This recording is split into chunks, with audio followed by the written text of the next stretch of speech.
हम बोल सकते हैं कि कोरोना अभी हमारे बीच से विदाई ले रहा है।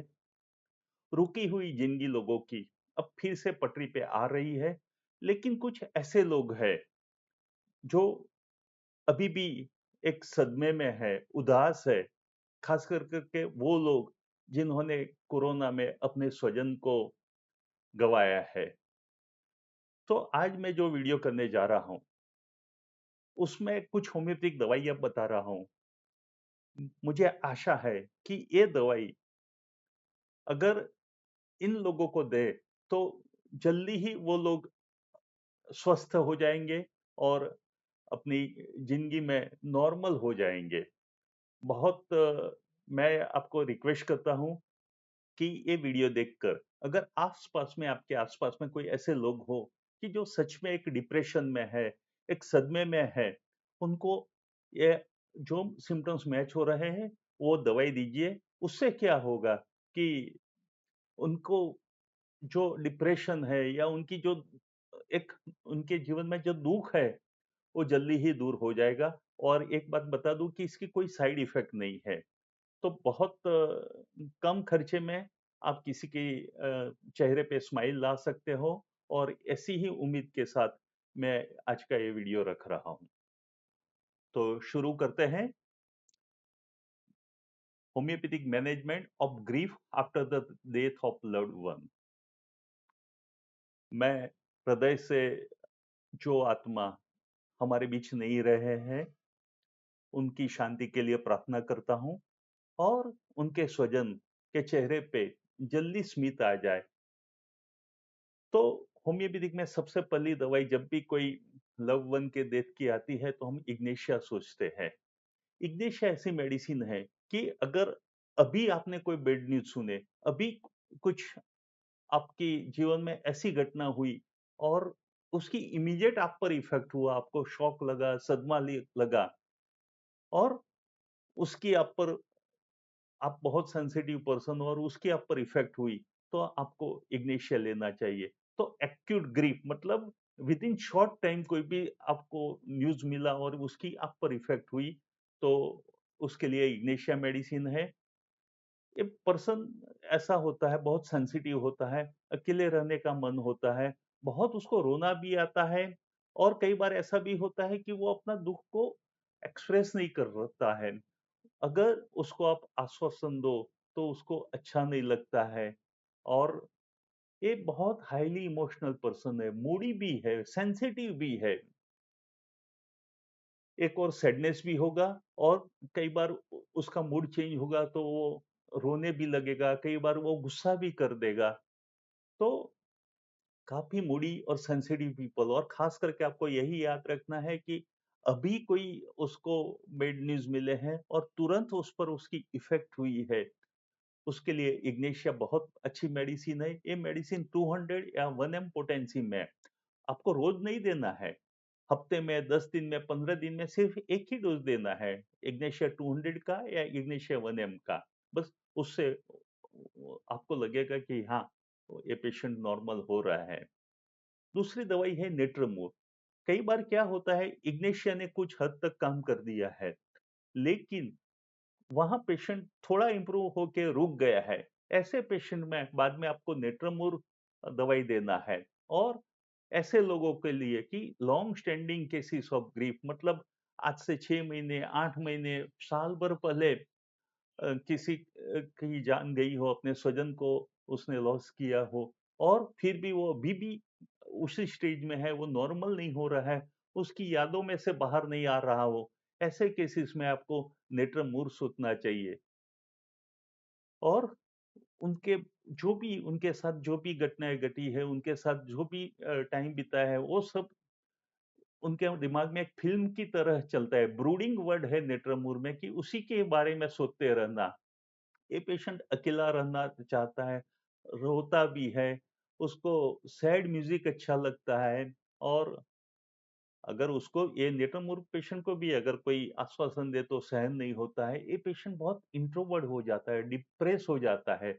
मैं बोलूँगा कि नेट्रमूर पेशेंट अपने आस-पास के एक वॉल बना देता है, ना किसी को अंदर आने देता है, न अपने इमोशंस को बाहर जाने देता है और बाहर से स्ट्रांग लगेगा, लेकिन वो अपने इमोशंस को कंट्रोल करते-करते अंदर बहुत परेशान होते रहते हैं। और ये मेडिसिन भी आपको 200 और 1 एम में यूज़ करना है, और उसको भी हफ्ते में, 15 दिन में या महीने में 1 बार ही रिपीट करना है। ये मेडिसिन ऐसी है कि उसको ज़्यादा आपको रिपीट नहीं करना है। ऑरम मैट, ये मेडिसिन मैं कैसे यूज़ करता हूँ? ऑरम-मेट में गिल्ट फीलिंग रहता है। मैंने कोविड में कई बार लोगों से बातें करते सुना कि हाँ, मुझे दुःख है कि अगर मैं उसको ये हॉस्पिटल में ले गया होता तो अच्छा था। अगर मैं उनके पास नहीं रहा, मैं दूर था तो उनके कुछ काम में नहीं आया। तो ये सब ऐसे सब संजोगों की वजह से उनको एक ग्रीफ रहती है, गिल्ट फील होता है कि मैं कर पा रहा था लेकिन मेरे से हुआ नहीं। इसके लिए मैं ही ज़िम्मेदार हूँ। जब ये ग्रीफ़ आती है और साथ में उसकी वजह से एक वर्थलेसनेस फीलिंग कि मैं कुछ निकम्मा रहा, मैं मेरे पेरेंट्स को लास्ट मोमेंट पे कुछ सुख नहीं दे पाया, साथ नहीं रह पाया, मुझे उनको दूर करना पड़ा मेरे से, और वो हॉस्पिटल से ही सीधे चले गए। तो ये ऐसे सब जब मैं जब उनको लगता है कि ये मेरी ड्यूटी थी लेकिन मैं कर नहीं पाया, और उसकी वजह से वो पेशेंट बहुत होपलेस हो जाता है। वो लोगों से बात करना बंद कर देता है, और वो एक डिप्रेशन में चला जाता है कि इतने डिप्रेशन में कि उसको सुसाइड करने का मन होता है। तब भी आप ऑरम मेटालिकम 200 और 1 एम पोटेंसी में बहुत फ्रीक्वेंट रिपीट नहीं करना है। और एक दवाई है एसिड फॉस। एसिड फॉस में क्या होता है? एक्यूट एंड क्रॉनिक ग्रीफ होती है।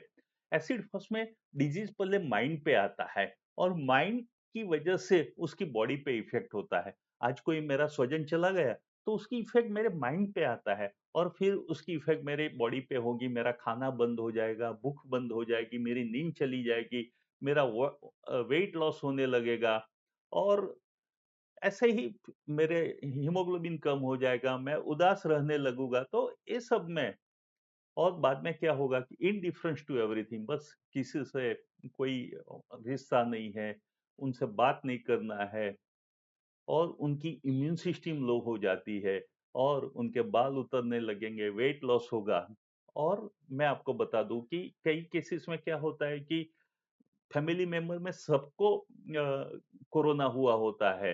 तो ये जो एक्यूट इलनेस के बाद भी आपको प्रॉब्लम आया है, और साथ में एक स्वजन गुमाने के ग्रिफ के बारे में भी आपको प्रॉब्लम हुआ है। तो आपकी बीमारी के भी प्रॉब्लम, उसकी वजह से आपको वीकनेस वगैरह रहा हो, और किसी के डेथ के बारे में भी आपको ग्रिफ लगी हो। ऐसे केसेस में आप एसिड फॉस, वो भी 200 और 1 एम पोटेंसी में आप दे सकते हैं।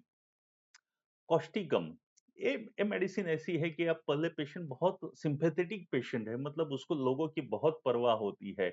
लेकिन जब उनके स्वजन का डेथ होता है, उसकी ग्रीफ उसमें हो जाती है, और ये पेशेंट बहुत उसको ऐसा लगता है जीने का कोई मतलब नहीं है, होपलेसनेस स्टेज में आ जाता है, और उसका ब्रेन काम करना बंद हो जाता है। ऐसा लगता है कि कुछ अभी याद नहीं रहता है, कुछ करने का मन नहीं होता है, मेंटल वर्क करने का मन नहीं होता है, और उसको भी ऐसा लगता है कि मैंने कोई क्राइम किया है। और जब भी वो अपनी तकलीफों के बारे में सोचता है तो उसकी तकलीफें बढ़ती है। तो जब बहुत सिंपैथेटिक पर्सन जब ऐसे स्टेज में चला जाता है, तो आप 200 और 1 एम पोटेंसी आप यूज़ कर सकते हैं। अभी मैं जो बात करने जा रहा हूँ वो बेच फ्लावर रेमेडी की बात है। स्टार ऑफ बेथलेनम और रेस्क्यू रेमेडी, ये 2 मेडिसिन ऐसी है कि जब कोई शॉक वाले पेशेंट को आप दीजिए, या तो सडन कोई खराब न्यूज़ आए हो, तब इनका यूज़ किया जाता है। और ये मेडिसिन फ्रीक्वेंट डोज़ में देना है। मतलब आप अगर पिल्स हो तो 3-3 गोली 3 बार, या तो ड्रॉप्स हो तो ड्रॉप्स डोज़ में भी 2 या 3 डोज़ 3 बार आप दे सकते हैं। तो ये थी रेस्क्यू रेमेडी की बात। अमरा ग्रेशिया, ये मेडिसिन में क्या है कि हमने अभी कोरोना में क्या हुआ कि हफ्ते पहले चाचा गुजर गए, बाद में न्यूज़ आया कि हाँ, 4 दिन पहले मासी गुजर गए, और अभी न्यूज़ है कि उसके पड़ोस वाला जो उसका फ्रेंड था वो गुज़र गया।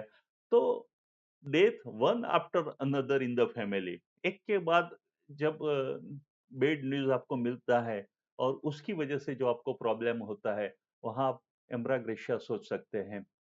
काली ब्रोम भी बहुत अच्छी दवाई है कि जब आपने डेथ ऑफ नियर फ्रेंड्स के न्यूज़ मिलते हैं या तो उसकी वजह से एक ब्रेन फेग मतलब ब्रेन काम करना बंद हो जाता है और पेशेंट डिप्रेशन में चला जाता है, नींद चली जाती है, तब काली ब्रोम आप सोच सकते हैं। ओपियम, इमोशंस और फियर आफ्टर फ्राइड मतलब आप कुछ देख के डर गए हो। डेथ किसी का हुआ, हमने कई बार देखा है कि कुछ हॉस्पिटल में आग लगी और पेशेंट जल गए। तो ऐसा कोई भी आप कोई भी सीन देख के या तो कोई भी ऐसे पेशेंट को देख के उसकी डेड बॉडी देख के अगर आप डर गए हो और डरने के बाद अगर आपके पाल्पिटेशन बढ़ गए हो और उसकी वजह से आपको प्रॉब्लम रहा है, तो एकोनाइट एंड ओपियम ऐसी मेडिसिन है कि डर के बाद के जो भी प्रॉब्लम है उसमें आप ये 2 दवाई सोच सकते हैं। अभी मैं कुछ रेपर्टरी पार्ट में आता हूँ कि कौन से रूब्रिक हम कंसीडर कर सकते हैं इस तरह के केसेस में। तो mind elements from death of loved one, इसमें 3 मार्क मेडिसिन है aconite, arsenic, ignatia, lachesis, opium, phosphoric acid, staphysagria. 2 mark medicine ambra grisea and kali brom. 1 mark remedy भी है। एक और रूब्रिक है एलिमेंट्स फ्रॉम ग्रीफ, उसमें भी मैंने जो दवाइयाँ बताया है एम्ब्राग्रेशिया है, ऑरम है, कॉस्टिकम है, ignatia, lachesis, natrum mur, phosphoric acid, phosphorus, staphysagrium. 2 mark remedy है। एक और रूब्रिक है एलिमेंट्स फ्रॉम ग्रीफ, रिसेंट मतलब अभी जो मैंने पहले बताया कि अभी की कोई ग्रीफ है उसके लिए इग्नेशिया, और उसके बाद उसके वर्क को कंप्लीट करने के लिए आप नेट्रमूर है या कार्सिनोसिन है या ट्यूबरकुलिनम सोच सकते हैं। माइंड में एक और रूब्रिक है कैन नॉट वीप दो सैड, तो उसके लिए वो रो नहीं सकते, अपने इमोशंस को बाहर नहीं ला सकते हैं। इसमें इग्नेशिया है, नेट्रमूर है, ओरमूर नेट्रम है, जेलसेमियम, नक्सो, ये सारी बातें थी। तो खास यही है कि आपको जो भी दवाइयाँ है वो रिपीट नहीं करना है। कुछ हायर पोटेंसी में या 200, 1 एम, 10 एम में भी दे सकते हैं, लेकिन रिपीट नहीं करना है। और आप दीजिए, आपके जहाँ भी आपको लगे कि कोई सच में परेशान हो रहा है, आप उसके मैं कभी बोलता नहीं हूँ कि मेरा ये वीडियो शेयर करो, लेकिन आज मैं बोलूँगा कि सच में ये वीडियो शेयर करने से, उसकी दवाई किसी को देने से, सच में उसकी ज़िंदगी में कुछ परिवर्तन आएगा, उसके चेहरे पे एक स्माइल आएगा। इसी भावना के साथ मैं आज का ये वीडियो यहाँ समाप्त करता हूँ। Thank you.